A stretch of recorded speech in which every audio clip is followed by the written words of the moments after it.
marts, maj, den er gul. Raps og gule marker. Ud over det hele. Det er det biavleren ser, det er de gule marker.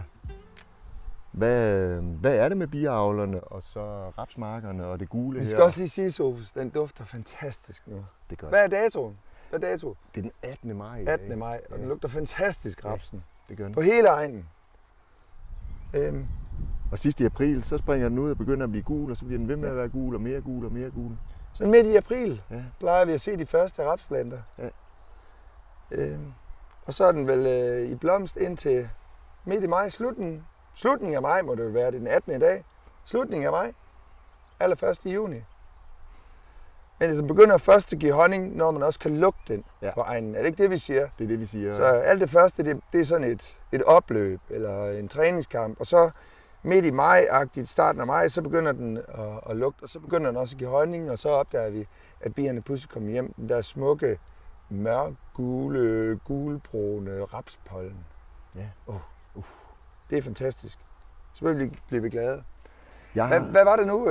Jamen det vi skulle sige, det var, altså, der er jo mange blomster her per kvadratmeter, og det har jeg læst i en bog, for jeg har ikke talt det. Der er mellem 9 og 16.000 blomster.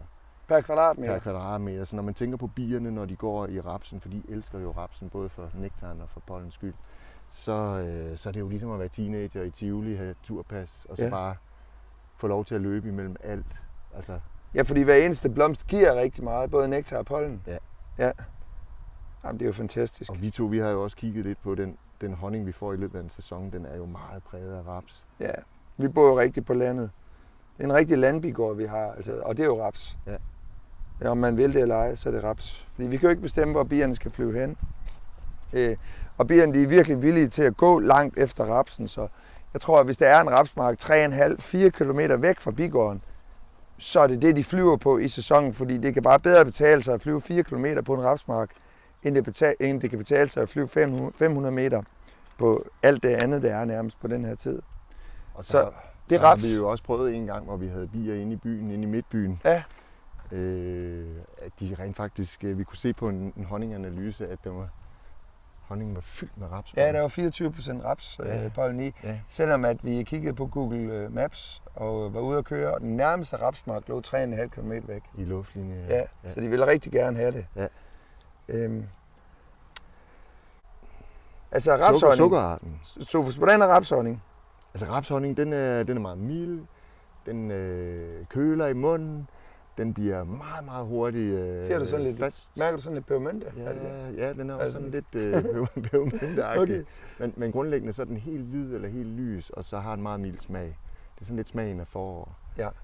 Og vi er rigtig glade for rapshonning, og det er jo også den rapshonning, vi har vundet mange præmier med. Og det bliver jo en rigtig fast honning. Der er meget glukose i rapsens nektar, så der er meget glukose i honningen, så det er en honning, der bliver rigtig fast, og der sætter sig meget hurtigt, og som man skal være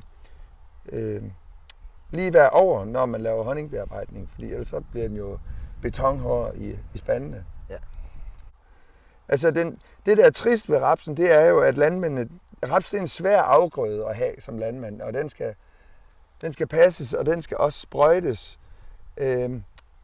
Og det er noget, som bierne et eller andet sted har det svært med at lide under, også selvom det er svært at måle.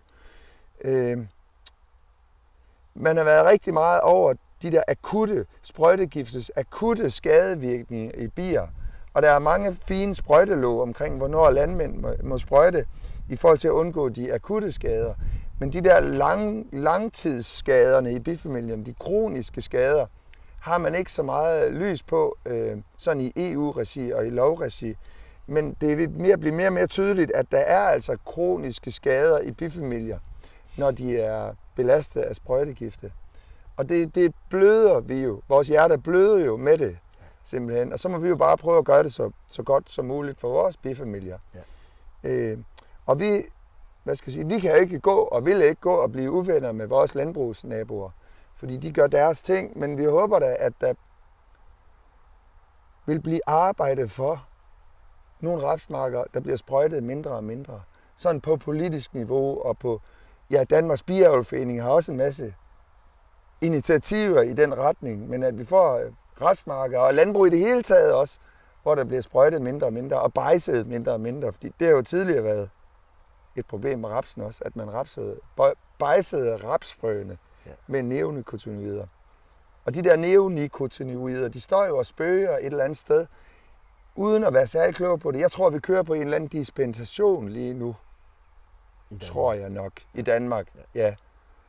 Og man håber da, at man finder noget andet, som fungerer okay, så vi helt bare kan forbyde dem og kan få den ud af markerne og ud af vores bifamilie også. Det er vores lille fromme håb, er det ikke det, Sofus? Det er vores håb, Det er vores lille håb, ja. Tak, Lars. Ved du hvad, det var nogle dejlige sætninger. Det var dejligt, at du lige satte ord på den del af det, fordi det er jo også noget, der fylder for os, når vi ser sådan en rapsmark. Ja. Så, ja. Men lige nu, der nyder vi det bare med bierne, at rapsen blomstrer og solen skinner, fordi så ved vi, så flyver de virkelig på det. Nu ved jeg, hvad det var, jeg glemte, Sofus. Hvad var det? Hvad var det forrige år, hvor det var så koldt? Oh, ja. Der var koldt, indtil den 28. maj. Og hvad skete der så? Den 28. maj blev det varmt, 20 grader. Og jeg har lavet en video andet sted på kanalen, hvor jeg fuldstændig op at køre, fordi på vores stadigvæk, der kunne vi se, at bierne var ude. Ja. Og de hentede, vi kunne måle, at de hentede over 13 kilo nektar. 13 kilo nektar? På én dag. På én dag? Det er jo helt vildt. Ja, det er fuldstændig voldsomt. Det er jo selvfølgelig ikke ren honning, det bliver inddampet lidt, men alligevel. Men kan I forestille jer, hvor travlt sådan en bifamilie har det den dag? De pisker alle sammen rundt. De flyver med 0,1 gram honning i maven, når de er helt lastede.